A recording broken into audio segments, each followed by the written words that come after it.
everybody? I'm Chad Eckert, and that's Joe Idone. He's back, and this is the Preferred Lines podcast, cracking beers on Tuesday nights now. Live on Twitter, Twitch, YouTube. We'll be on iTunes later. We're on Twitter. Hey, retweet this if you're seeing this. There's a problem, I think, Joe, with the chatting feature of this new update. Notice that. Yeah, like we can't tell if anybody's in here. We can't see if like Charlie R is wishing us luck or if Stewie's saying hi. I mean, I wish I could see you guys hanging out in here. I thought about pulling up the chat on my phone or something on the side, but whatever. They'll figure it out, and eventually you'll be able to chat with us right here live Tuesday evenings. And this show is presented in partnership with our friends at our friends at the Jock Market. We've got a lot of friends, Joe. And there's the people at the Jock Market. They're good people. You do a show for that Jock Market app. Are we sick of it yet? Have we lost all our money? Are we making money? Because I'm 50-50. I cashed out some a while ago, and I think that the competition is increasing over there a little bit. It is. Yeah, people are getting better. I'm net positive in Jock Market overall, but there are definitely some sharks swimming in the waters. It's fun though. Like they're still very open about it. They're operating every single contest at a loss. So when they're losing money, that means there's more money available and people are winning money. So the majority of people, look, the odds are more in your favor there than they are in any other market where you can put your dollars. Good people, solid promo match that we have available there. Love Jock Market. Yep, PL gets you a match. All right, try it out if you haven't. You're a fool. It's fun. Like, comment, and subscribe. Follow us on Twitter at Preferred Lines. Joe is Joe Idone. He is Tour Picks. I'm Chad Eckert. I'm Eddie Don Real Chi. And this is the program. We go through the betting board. We'll pull it up here. And at the tippity tip top for the CJ Cup this year. That is the tippity tip top. It is Dustin Johnson. He's 10-1 on the DraftKings Sportsbook. I suggest that you go and shop these numbers because they're wildly different in different sports books. It's kind of it's confusing a little bit, Joe. Did you notice that this week that the books aren't aligned like they normally are? Yeah, and there's been some bouncing around back and forth. I don't know necessarily. I can't put my finger on it. It's a very solid field event at a new course. 78 players, no cut.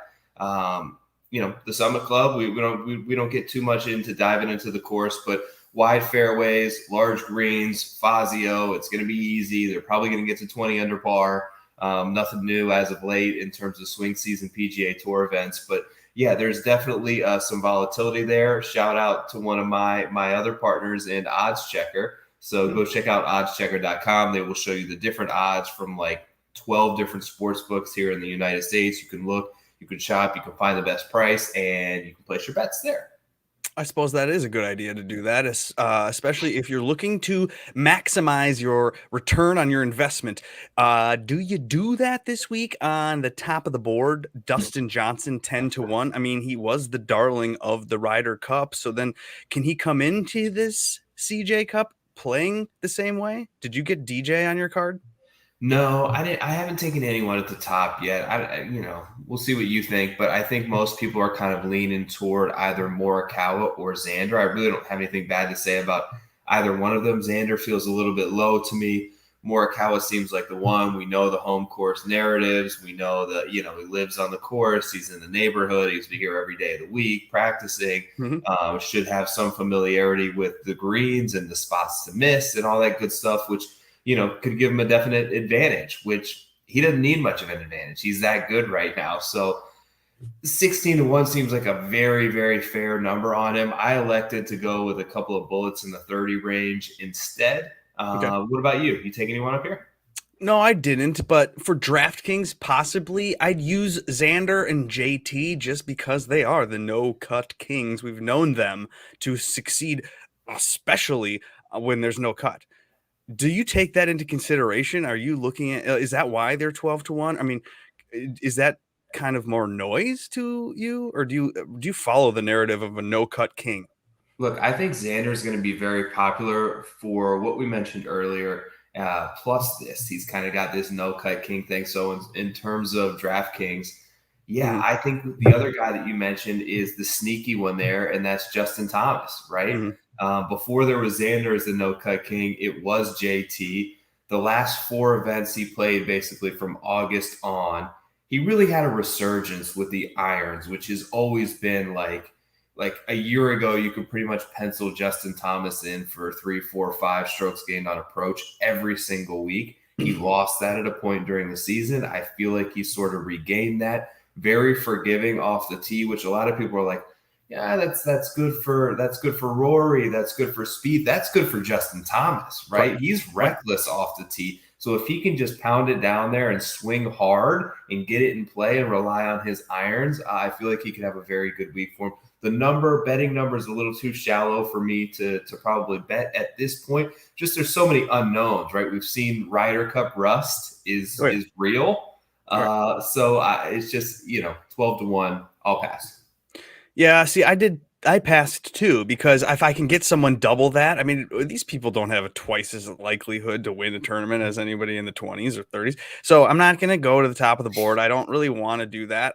I don't want to fall in love with the rider or the hometown course narrative for Colin Morikawa. 16-1. If he had been playing as hot as ever, and maybe I'd bite on a 16-1, but I have no interest in just because he comes here and practices every time he's off. It ultimately doesn't. It's never equated to success. The For home any, course thing. Except for maybe Webb at the Wyndham or like Bubba when he used to play that one course that he lived on, that one back in the day. Maybe, but ultimately, a majority of the time, you're not going to have Colin's going to show up and it's not going to work out as well as you'd hope. So I scooted to the 20s, and actually, well, you'll see that Jordan's there. Sam Burns is a 22-1 guy in this field. Geez, Sam Burns, he's a riser. Now, Louis was Mr. Darling last season, so he's here now at 22-1. You got Tony Finau. He's off the the win for Tony Finau. So this 25 kind of looks attractive. But I took Brooks Koepka at 28-1 because why wouldn't you take Brooks Koepka when you can get, I mean, you could see him somewhere like in other books for 33-1. What are they doing? Why are they doing this to your man, Brooks Koepka? Oh man, Chad. Am I I a don't fool? know, but I'm not going to bet him. I Oh, didn't bet him. I like it. I love it. I think the 28-1 number, I know he's in Vegas and his buddies are like, you're 28-1. Look you're the same odds as Scheffler. He's never won a tournament. You make a lot of compelling and good, fair points. It's the second week for Brooks. He's on an extended Las Vegas vacation. I don't know if that's good or that's a bad thing. He's wedding season coming up for Brooks actually as well. But yeah, it's just I don't know, man. I like get a feeling with Brooks, Yeah. and I don't have it right now. Okay. So he didn't play great at the Ryder Cup. He didn't play great before that in the FedEx Cup playoffs. So it's been a little while since. That's interesting. 110 odds on that. That's in the Well, match. I'm pulling up for the iTunes listener. Yeah. Bryson versus Brooks odds currently. This is the match coming up November 26th, and right now they're even or like they're the same odds. -110 for Bryson, -110 for Brooks. I'm not totally sure of the format. I know it's 12 holes, but ultimately, this is what I think motivates Brooks is something like this. Where do you think he wants to go in as a potential underdog to Bryson in front of the world?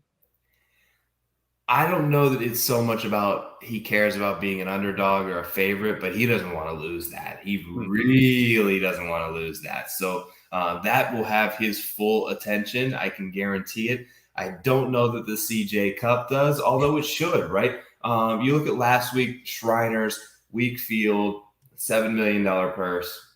Man, I don't know if that gets his rocks flowing. Sure. This week, $9.75 million purse, no cut, top players in the world. It's a trophy that you can hang on your mantle with pride at the end of the Dude, career. he already has a CJ Cup. He wants it. I know he does. He does. He was. That was funny. I remember the interview from it where he mentioned that he basically didn't practice and didn't really try and just showed up after a month off and won the CJ Cup. But that, and I mentioned to you this before, that was peak Brooks. Like that was when he was the best in the world. Mhm. I don't think he's there anymore. And I just worry. Look, I took Vic Hovland at the same price. I feel like there's much more reasons. Well, to you be can take confident. both. I took both. I did take another guy who's was not 22-1. He was actually 30-1, and that was Sam Burns on my sportsbook. You found a 30 on Sammy Burns? Yes, Okay. 30 on Burns. Okay. I wouldn't think those mind are that. out there as well. That 22 is very low.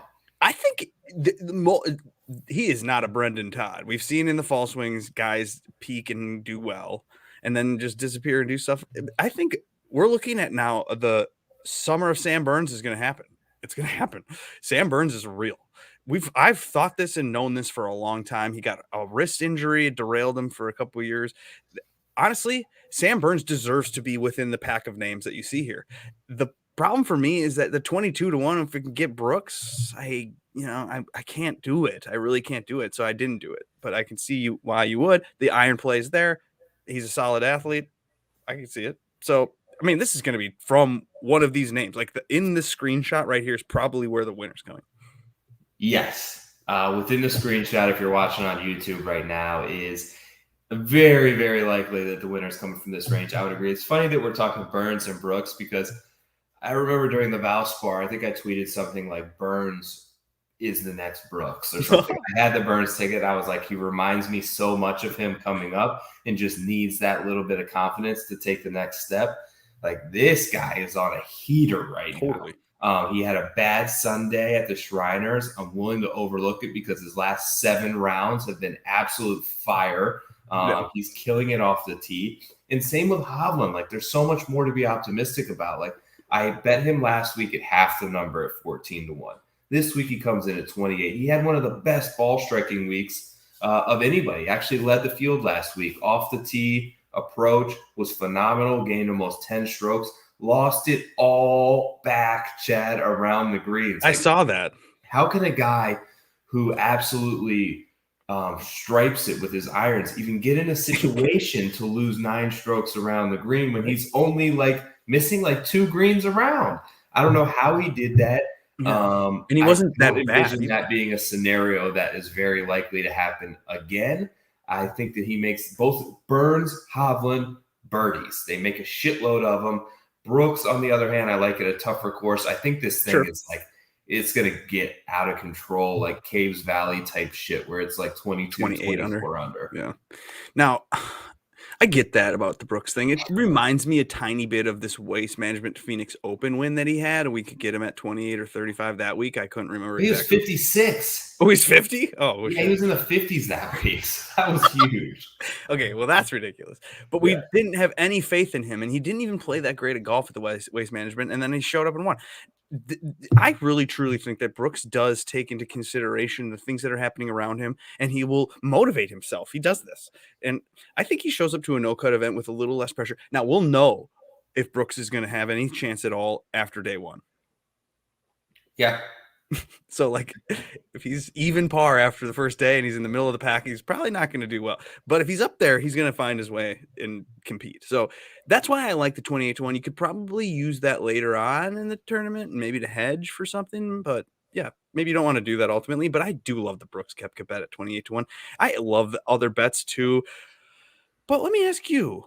You said you grabbed the 2 names. Did you grab anyone else in these 30s? Because you got Sungjae Im, Abraham Answer, English, Matsuyama, and then Webb's 40, Hatton's 40. You got Casey's here, Kokrak up into the 50s. I mean, I don't know. The names in the 50s have been the names that we've seen in the 20s, the first couple fall swing events. So does this entice you that you can get twice the odds now? A little bit. So I took a stake at 45-1, which you see 40 there on Terrell Hatton. Last week, this is off of what I thought was a gutty, solid Ryder Cup performance for Hatton. I thought that he was pretty good there. He was not great, but there were some signs of like resemblance of the old Hatton iron play. Like I can remember a shot he hit on 18 to have one of the matches where he made birdie there with like a 4-iron. Awesome, right? Then he goes to Alfred Dunhill where he finishes 2nd last week. So really? It's a little bit of return. And the other thing with Hatton, His two best performances of the entire season last year were on Tom Fazio courses. Really? He finished third at the CJ Cup last year, which was at Shadow Creek, which was also in Las Vegas, a little bit down the road, which is the Tom Fazio course. The other second place finish that he had in the season was at Congaree, which I think this place is going to play very similar in terms of a birdie fest that we saw at Congaree. Those were his two best performances of the PGA Tour season on Fazio. Maybe that's just coincidence. I don't know. I feel like 45 or 40 to 1 is a respectable number on him. I sense a little bit of a return to form incoming for Terrell. So I'm going to try to be a little bit early on him. And I think that he can get himself back in that top 12, 13 players in the world. We'd have to tell everybody that you have to have amnesia sometimes. These players, they do go in ebbs and flows. I do it myself as a golfer. And sometimes I'm going on this week or two where I'm just like, what happened? I hate golf. And then all of a sudden I just click or something on the range. I swear in the middle of the round, I can look back, I can smash a good drive and I go, and the next hole, I smash the exact same good drive. And I'm like, I found it. You find it. And then it just happens to these pros. So if it happens to me, it happens to Terrell Hatton, probably because we're the same people, right? Anyway, I'm not sure if I could do Kokrak or a Leishman. Now, Kokrak won so in Vegas, and we know he likes to roll the dice. But I did like Adam Scott, and 50 is kind of a shitty number, but you can find it better elsewhere. I like the way that Scott's hitting the ball. He does kind of like these no-cut events with the little, cachet of, it's a world event and you get a lot more money. So I think an Adam Scott here at 50 or 60 or even more. I like Scott better than I like Fleetwood, and Neiman just doesn't seem to have it right now. Kevin Na withdrew last week with a rib injury. Mark Leishman, I think, had a really good week last week. Had he not had a good week, I think we could probably see 10, 20 more points on him. Yeah. So, yeah, I think in this 50 range, he probably possesses the most value. Have a little lean on Sergio this week, and I actually got Mav McNeely early on Monday when he was 80 to 1. So Rick kind of tipped me to him last week that he has the course record here. Yep. He's also an on-site member, just like Colin Morikawa. I think everyone is kind of hip to that news at this point, but on Monday morning when they hung an 80, he's long off the tee, but tends to play well with these shorter courses. Like this is, full complement of par fives, par 72, 7,400 yards, but it's at that Vegas elevation. I think that it plays relatively short and easy this week. Yeah. I just bet it. 80 to 1. Dude, I love Maverick McNeely. I love talking about how his dad's a billionaire and stuff on Twitter. So I'm fine with Maverick McNeely, but I don't know if this is like what you said. You grabbed a Hatton at 45 and you grabbed these other names that are a little bit worse now than they were. Is that kind of like the number a little bit dictates my opinion sometimes where of course. Yeah, I don't like it at 55. I would not bet it at 55. Right. That's a big difference. So we can talk about how much we love Maverick McNeely. Hey, his DraftKings price doesn't change. So based on his popularity, it doesn't it should almost actually. That's weird. Maybe they could do some contest where the sentiment changes their price as it's going around. Either way, that's like a jock market thing, huh? Yeah. Imagine that. Okay, so Justin Rose is 60 to 1. You got Aaron Wise, another Vegas guy, Charlie Hoffman, the UNLV guy, Russell Henley striking it good with his irons. He's here at 60 to 1. Cameron Tringali and Max Homa just won a tournament. They're here at 60 to 1. You could even get Patrick Reed at 65. There's Taylor Gooch, Johnny Vegas. Let's talk about the 60s. I mean, are you into these names? Because they're still solid names with a real good return. Do you think Patrick Reed what happened to him? I'm looking right now at my sportsbook of choice because that number's crazy on Reed. It kind of is. That. Do you think he's not going to ignore the entire universe and for the last 5 days, whenever he missed the cut, practice and care and start to try? Okay, I have 47 to 1. I'd take 65 to 1. I've seen a 75 all day. Any tournament in the world, give me 65 to 1, and I'd take that. That's part of why I bet him last week. And then my guy, God, what's his name on Twitter? He'd Gamble On or somebody on Twitter always corrects me about stuff. And he was really right on it. He was like, you know what? They give you that 40 because he's not going to be good. And I'm like, why not? And he's like, well, he likes these harder courses. He's just like kind of why Brooks is at a 40 or 30 or 28 this week, because the books kind of know Brooks is better when he has to when everyone else has to tighten up and make a par. When everybody's making birdie and you have to keep up with every Taylor Gooch of the world, then it's a little tougher for the Patrick Reeds and the Brooks Koepkas, but they're definitely able to turn it up, turn it on. And so at 65 to 1, you almost just do that blindly. Yes. 65 to 1, I would 100% be in. I don't have it. If I see it, I'll take it. Well, my guys at betonline.ag, which I've cashed out of very conveniently, we don't have a sponsorship with them yet. However, Dave is my guy. They have a 60, at least 60. I don't know what it was. I saw it. I think it's even worse. I think it's a 70 on betonline.ag, which that'd be nice. Now, there's a reason that these names are not good odds because they're not as likely to win a golf tournament, but you have Johnny Vegas at 80 to 1. You have Ian Poulter, 90 EVRs here. Cameron Davis at 100 to 1. Cameron Davis is surprisingly there's a reason that decent. Don't listen to me. No, Cameron Davis is 100 to 1. You could get him a little bit higher than that. Do you think Cameron Davis, he could actually surprise someone and win this tournament? And then he's on that level of Sam Burns where you're like, right now, maybe the public doesn't, my dad doesn't know who Cameron Davis is or whatever. Maybe he's like, oh yeah, that guy that won that tournament a while ago. But he's a person that could put himself in the 40 to 1 range in a year from now. Did you watch my video earlier? No, did you say that? No. But yeah, man, I know who Cameron Davis is. I bet him 140 to 1. Yeah. On your what is it called? Yeah, he's my last pick on there. 140 to 1, Cam nice. Davis. Absolutely. I don't want to say I don't always bet Cam Davis. But I bet Cam Davis when he's 125 plus to 1, especially at a course that is fairly open off the tee with wider fairways, a course where he can be aggressive, and a course where he can go birdie hunting, at a course where the scoring is going to be relatively easy, bent grass greens. All these things align really nicely for Cam Davis in triple digits. Yes, he's a play. I believe he had the low – this might not be true, but I think he had the low round of the day on Sunday at the Shriners. Okay, well, I know he played well. Rounds of the day, so obviously a little bit of confidence coming into this event. Stayed in Vegas. All in. Go get it. What about your guy from Kent State who just got elected to the Kent State Hall of Fame? Yeah, you saw that? Yeah, I saw it. Mac Hughes, your guy. You know about the Kent State. What are they? The Golden Flashes, man. There's like 3 of them. Is Connors out here? No, Connors isn't here this week? I don't know how Connors didn't make the field. Huh. I don't know how this field works. Yeah, Connors is out. My boy Taylor Pendrith is out. Funny story. Mac Hughes, my dad might be watching.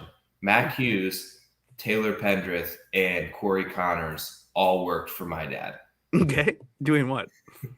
They were my dad works it was the Parks and Rec director in Kent, Ohio. So a lot of the college students come over and like write off a couple of credits and like ref softball games and stuff like that. But yeah, he said they were a good crew of kids.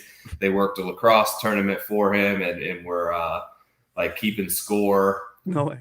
So yeah, I root for those guys. Not going to take them 130 to 1. Not this week. What about a 9 to 1 top 10? No, but there is a guy. Keep going down. Down. I got a guy for you. Well, I do like Emiliano Grillo. I think he's playing. Okay. Now, I don't know if I'd bet him this week, but when we get the next soft field, he's due. He's so fucking due. I don't know if I do 150 to 1 here, though, but Chris Kirk, Fowler, no way. Schwartzel, Højgaard, Stuart Sink, Zaire, Munoz. Munoz is broken. Something's wrong with my guy Munoz. Kisner's at 180. Didn't Kisner just win a good tournament? Yeah, okay, we got Hoagie. So did you bet? Højgaard, 10 to or 14 to 1. Okay, Rasmus, the Højgaard. Yeah, I'm in on Rasmus. No, just on the top 10 number. He's 14 to 1 to finish top 10. That makes sense. No cut. I think frees him up a little bit. He is. I got a couple of narratives, funny ones here. So one, he's a 3-time European Tour winner, which would surprise a lot of people. He was the European Tour Player of the Month as recent as August. So a month ago, he was voted European Tour Player of the Month, where he won the Omega Masters. And the other fun fact, he's the only one in the field that is not of legal age to drink alcohol. What? So he may lead the field in strokes gained, not hungover this week. Probably not, but he may get a little bit more sleep. I'm leaning on it. 14-1 on a top 10 Højgaard. He's only 20 years old. It's crazy. Jesus. I think it's he's a Danish guy. I'm sure that he's got a fake ID or It may, hey, oh my God, look at him. He looks so young. I'm just saying he's not going, like, maybe he's not at the fight night at UFC fight night on Saturday night getting hammered. Maybe he he's definitely back to the room and opens up the cooler. Oh my gosh, I'm going to share the screen real quick. For the people on YouTube, you can see Mr. Højgaard is a baby-faced baby. He is a baby, man. Look at this, dude. He's 20. He's 20 and he's got 3 wins. He's got a twin? Sick. So he hasn't really played, had a great PGA Tour performance yet, but he was at the Shriners, so he's been here for a week now. He is such a baby. He's got all the zits in the world. Oh, man. Yeah, I don't know. No cut. Free him up. Go make a lot of birdies, kid. Maybe he'll catch some guys off of a little bit of a bender. Who knows? It's hilarious. Yeah, he's definitely drinking less than Kisner is. Yeah, that's a bet. Probably less than Harry Higgs, too. He's 250-1. I don't want any of these Asian dudes. Well, Ben Hahn is in here? Okay, well, that's about all we got for the program this week. You can follow Joe. He's at Tour Picks. He's going to tweet stuff when he gets done with his card, and I'll tweet stuff if I've got time. Hold on, before we leave, are we ever going to bet Ricky Fowler again? So I bet him on $1 last week because I thought it'd be fun to just at least have it and say I have it. Like I do with pretty much Tringali every week. Yeah. Because I need it. Like if he wins, I don't have it. I feel really weird. But no, I don't know. It's kind of like when Spieth had his little downturn where you're just like, what's the point? It's just losing money. If we just put money on Ricky Fowler, you're not going to make anything. So why do it? I know 130-1 feels like a monster number. I feel like he's so far from finding it that I can't do it. Right. I'd feel much better about betting Jason Day this week, which sounds crazy at 90. But Ricky, man, God, I hope he gets it back. But he's headed straight on a beeline for the Korn Ferry Tour, and it's tough to see. Yeah, it's we haven't seen that very often where it's just a guy disappears and he's just lost it. I think who's the guy that's that shot 59 that's on the Golf Channel now? Duval was like competing against Tiger, and then all of a sudden he was dead. Yeah, he lost his game. So like, you see it every once in a while, but it's been a long time where the true star that's like forcing his way onto every commercial is then bad at golf. Yeah. So now, and we've definitely seen plenty of guys lose it, but they're not like they're making cuts. Like Spieth, when he's still finishing top 40, like Day even is can still make a majority of cuts and make a run every now and then. It feels like forever since we've seen Ricky in contention, but his last win did come in the desert. That's so true. Who knows? That's true. So maybe we do need to wait until February. Good call. That's true. All right, boys and girls. Thanks for following, watching, and liking, subscribing, rating, and reviewing, and then signing up for that Jock Market using the promo code PL. And you can follow us again on Twitter at Preferred Lines and see us every Tuesday night, broadcasting live everywhere. Thanks again. Peace out, Joe. Good to see you. Peace, buddy. Later, guys.